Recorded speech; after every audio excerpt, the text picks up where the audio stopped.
Lila Monroe lived in a small apartment beside a busy street in Chicago. She woke up every morning before the sun, made a cup of black coffee, and walked to the corner cafe where she worked. The cafe had old wooden chairs, a broken jukebox that never played the same song twice, and regular customers who ordered the same thing every day. Lila smiled at everyone, even when her feet hurt or when her heart felt heavy.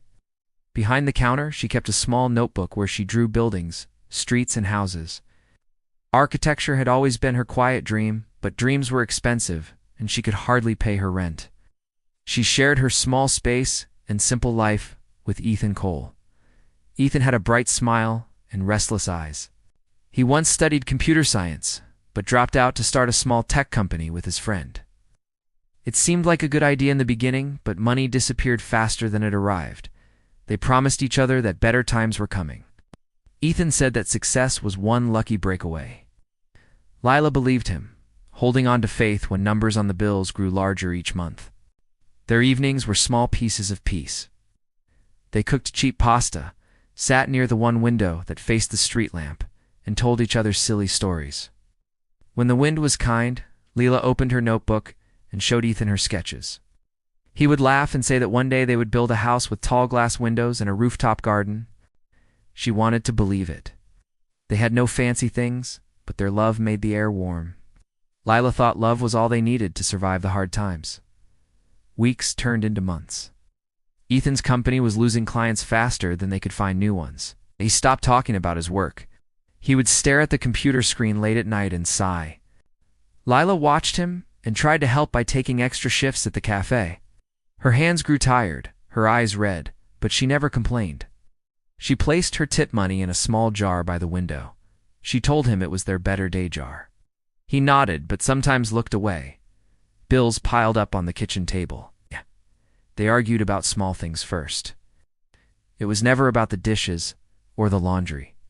It was about fear, about the feeling that their hopes were slipping away. Ethan began staying out later. He said he was meeting investors or friends who might help him restart his business. Lila wanted to believe him. She trusted him because love made her trust even when logic whispered otherwise. One cold winter evening, everything cracked. The heater had stopped working, and the walls seemed to breathe out frost. Lila sat wrapped in a blanket, reading a letter from the landlord. The words "final notice" looked like sharp blades on the page.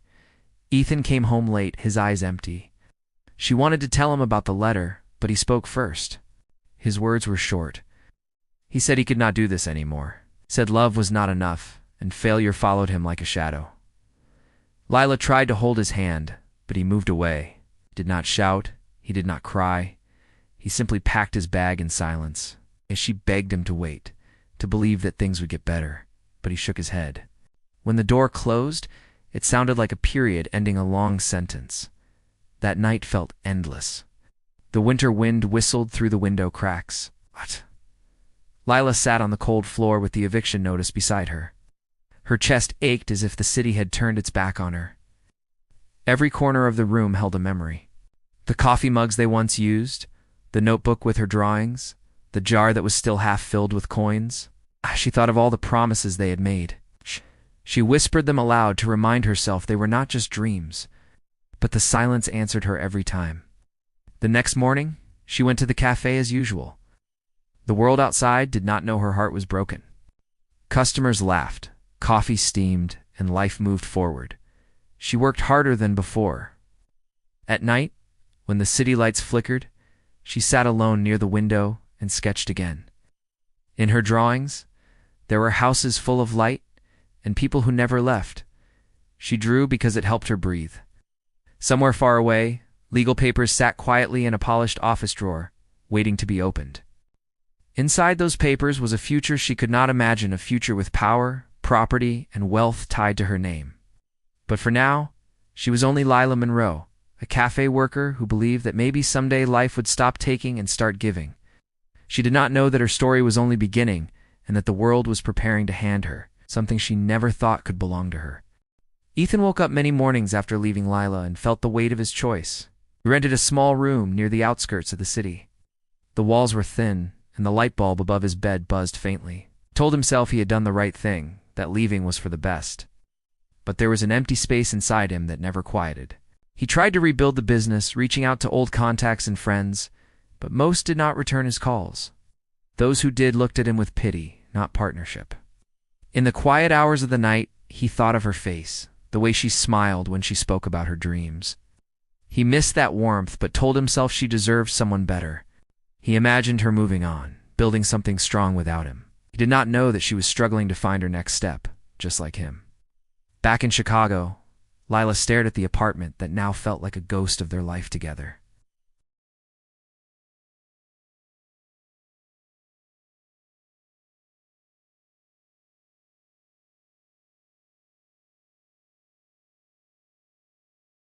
She took one last look at the room and whispered goodbye.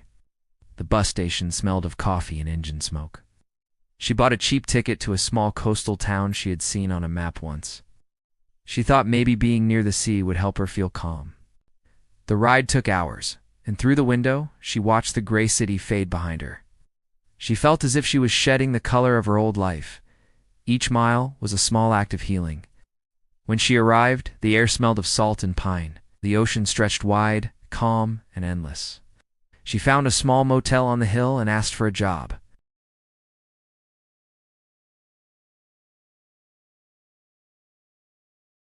She offered Lila a job helping clean rooms and then let her stay in a small attic above the lobby. It was simple but peaceful. Martha noticed her careful hands and gentle nature. One afternoon, she asked if Lila could help fix the loose tiles in the courtyard.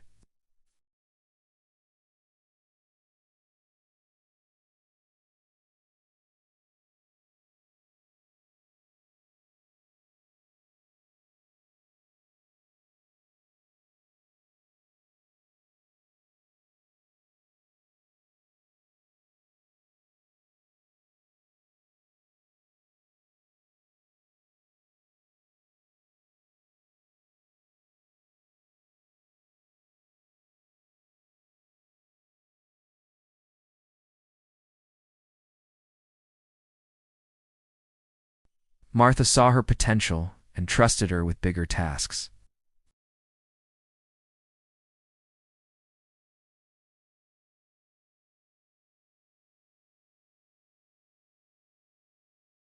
One morning, among a pile of mail, there was a large brown envelope addressed to Lila Monroe. The handwriting looked formal. Martha handed it to her with a curious look, saying it had come from a law firm in New York. Lila felt puzzled. She had no connection with anyone there. She opened the seal and pulled out a stack of documents that mentioned the Monroe Realty Group and her grandmother's full name. Her heart skipped as she read that she was the legal heir to the entire fortune, properties, bank accounts, and shares. She reread the lines again and again, thinking there must be some mistake. Martha sat beside her, reading the papers with wide eyes. The lawyer's letter confirmed the truth. All the wealth that had been carefully hidden away had now become hers. It took a few days for her mind to accept it.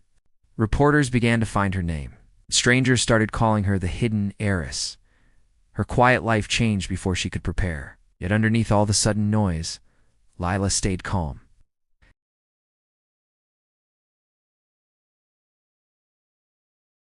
She told her that the place had given her peace when she needed it most.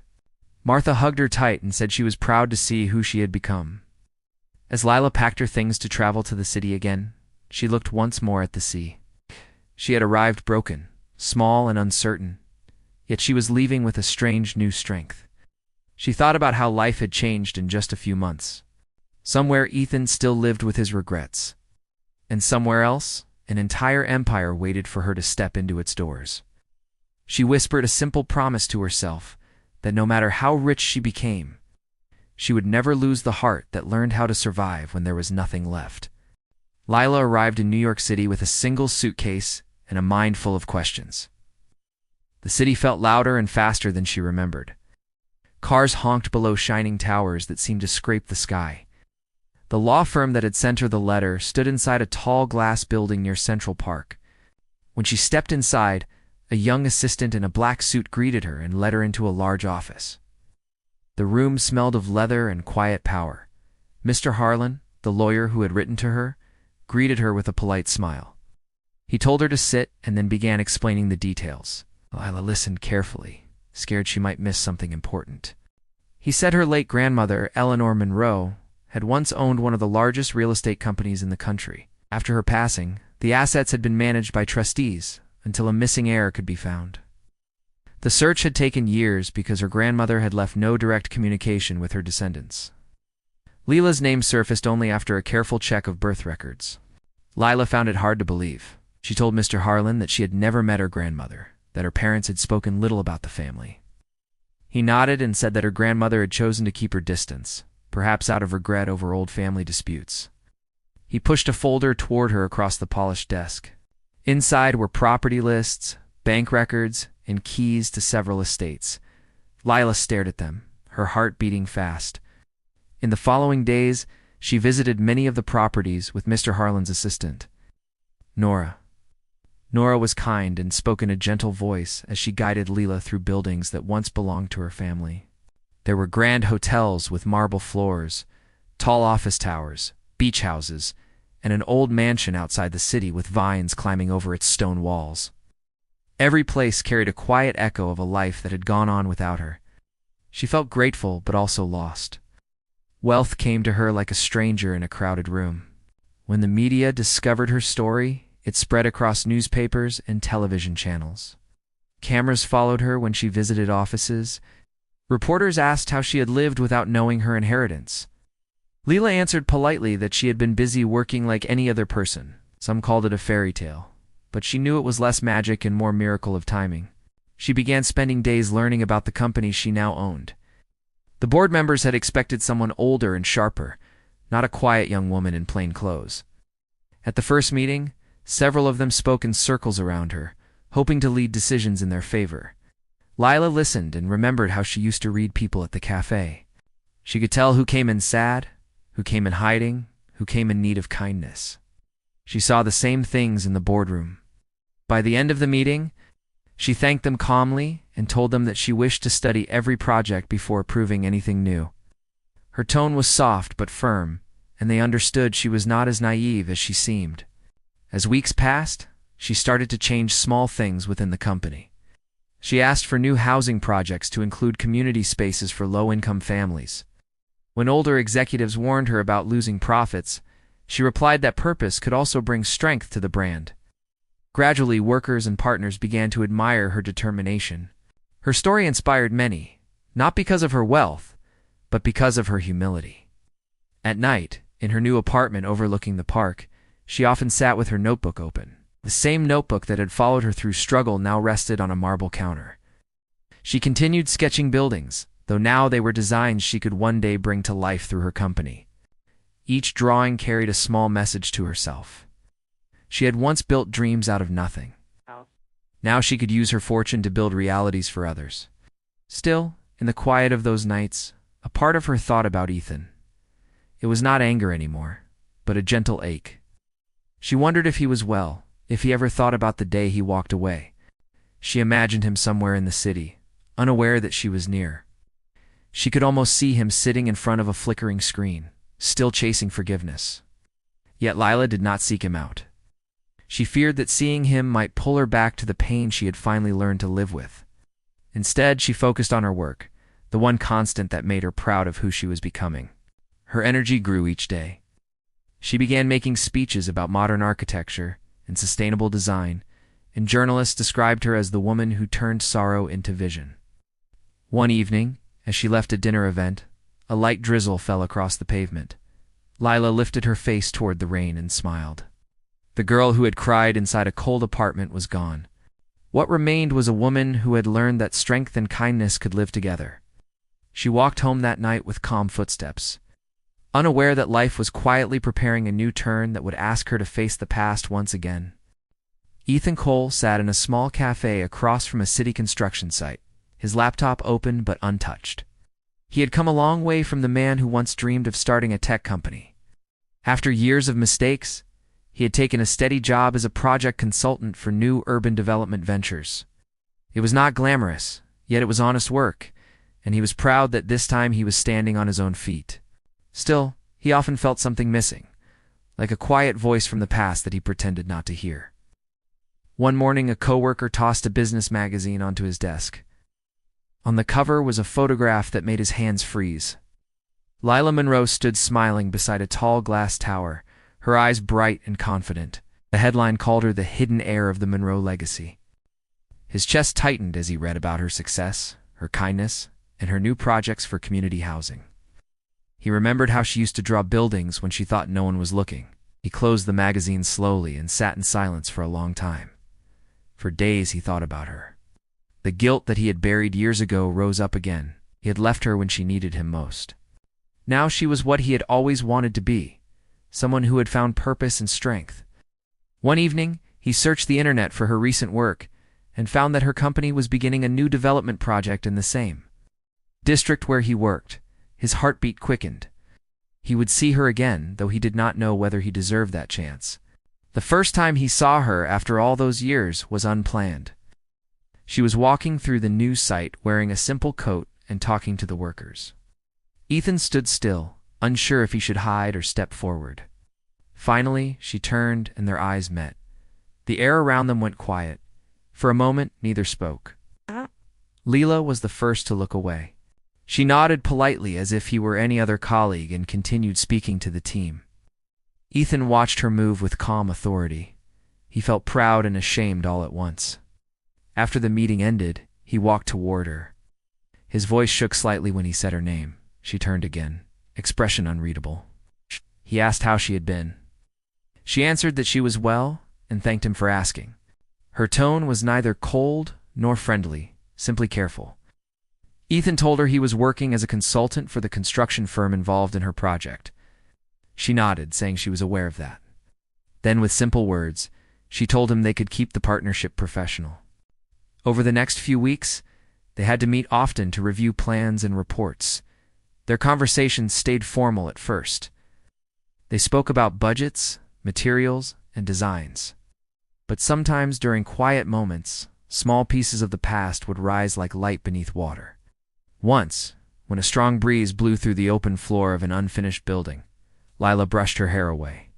And Ethan thought of their old apartment window where wind used to whisper through the cracks. He looked down, afraid she might see it on his face. One afternoon, they stayed late at a work site to inspect the foundation layout. The city lights were turning on one by one below them. Ethan finally spoke about that night years ago. He said that walking away was the biggest mistake of his life. He admitted that fear had broken him, not love. Lila stood still, listening. Her eyes softened, but her voice stayed steady. She told him that pain had made her stronger, that every loss had been a teacher. She thanked him for being honest, but warned that forgiveness did not always mean return. Over time, she began to see that he had changed. He worked hard, spoke gently, and seemed to carry his shame as quietly as she carried her success. The more they worked together, the easier it became to speak without tension. One day, he told her that he admired what she had built. She replied that no one builds anything truly alone. They both paused, aware of the truth behind her words. The project finished 3 months later. During the closing ceremony, Ethan stood at the edge of the crowd, watching as Lila gave her speech. She spoke about new beginnings and how cities like people could heal if given the right care. Ethan applauded with everyone else, but for him the applause was mixed with quiet gratitude. She was the same woman he had once known, yet more. After the event, she walked toward him. Her face was calm. She handed him a small card with her new office address and said if he ever wanted to collaborate again, her doors were open. Then she smiled for the first time, a true smile that reached her eyes. Ethan watched her walk away under the city lights, feeling both sorrow and peace. He knew there was still distance between them, but the silence between their hearts no longer felt like an ending. It felt like something waiting to be written again. Months after the project ended, Lila continued to grow her business with quiet strength. The Monroe Realty Group had become known not only for its elegant buildings but also for its kindness toward communities. People spoke of her as a leader who remembered where she came from. She spent long hours in meetings, balancing plans and responsibilities, yet she never lost her calm. Still, there were nights when she stood by her apartment window, looking over the glowing city, feeling a deep and steady thought about the past. Ethan also worked hard. His company began receiving more contracts because of the project he had completed with her. His reputation rebuilt itself little by little. He still carried guilt, but it changed shape. It was no longer sharp, only quiet. Sometimes he passed by the office building that had her name written on it. He never went inside, though part of him wanted to. He respected the space between them. One spring morning, fate decided to bring their paths together once more. Lila attended a charity event hosted by the city council to support youth education. The hall was full of laughter and polite conversation. When she arrived, a guest list volunteer guided her toward her table. She looked around and felt her heart stop for a brief second. Ethan was seated across from her. He looked different now, older and calmer, but his eyes were the same. They greeted each other politely. During dinner, they spoke about work, their past projects, and the city's new designs. Their words came slowly but honestly. After the speeches ended, a soft melody filled the room. Guests began to dance. Ethan extended his hand. For a moment, Lila hesitated, then accepted. They moved gently across the floor, surrounded by warm light. While they danced, Ethan told her that he no longer wanted to run away from his mistakes. He said he had learned that love should not fear hardship. Lila listened carefully. She said that she had learned something too, that forgiveness did not mean forgetting, but understanding. He smiled at her words, and she saw in his glance a quiet truth. It no longer hurt. The pain that once lived between them had turned into something wiser. After the event, they walked outside together. The air was cool, and rain clouds gathered in the sky. They found a bench under a large oak tree near the park gates. For a long time they sat without speaking. The city noise sounded distant. Lila told him how strange life could be, how everything she thought had broken her had in fact shaped her. Ethan said he felt the same. They both realized that their lives had traveled in circles, but somehow returned to the same place. When the first drops of rain touched their hands, Lila looked up and laughed softly. Ethan handed her his jacket, but she waved it away. She said she liked the feeling of rain because it always reminded her of starting again. He smiled, watching her standing under the drizzle with her head tilted back. She looked free, not the girl he once left behind, but a woman who had found her own light. Time passed, and they began seeing each other more often. Sometimes they met for coffee and talked about new ideas that could help the city's development. Sometimes they spoke about simple things, like books and their favorite quiet corners of the city. Slowly, the distance between them began to shrink. Trust grew where sadness used to live. One evening, they visited the same seaside town where Lila had once gone to heal. Martha Wade's small motel still stood near the shore. Lila wanted to show Ethan the place that had given her peace. When they arrived, Martha hugged her with delight and welcomed Ethan kindly. The three of them shared dinner in the small dining hall, talking about the past and laughing over Lila's early mistakes in fixing loose tiles. After dinner, Lila and Ethan walked along the beach. The waves rolled calmly, and the horizon looked endless. Lila told him that her grandmother's inheritance had given her wealth, but it was her struggle that gave her courage. Ethan said she had taught him that facing failure could also be beautiful if it led to growth. They both smiled at the truth of it. As the sky darkened, Ethan stopped and looked at her. He said that he did not expect her to love him again, but he hoped to stand beside her. Maybe just as a friend, maybe something more, if time allowed. Lila looked into his eyes and felt the strength of her past and the brightness of her present at once. She told him that love was not about going backward. It was about choosing to move forward together. The wind carried the scent of salt and rain. They walked side by side, their feet leaving prints in the sand that the tide slowly reached. Lila felt peaceful. The woman who had once been left behind now stood equal with the man who had once walked away. Both had learned that heartbreak does not end stories, it shapes them. The ocean whispered at their feet, and the city lights far beyond the shore glowed faintly, waiting for their return to a new chapter that neither needed to fear anymore.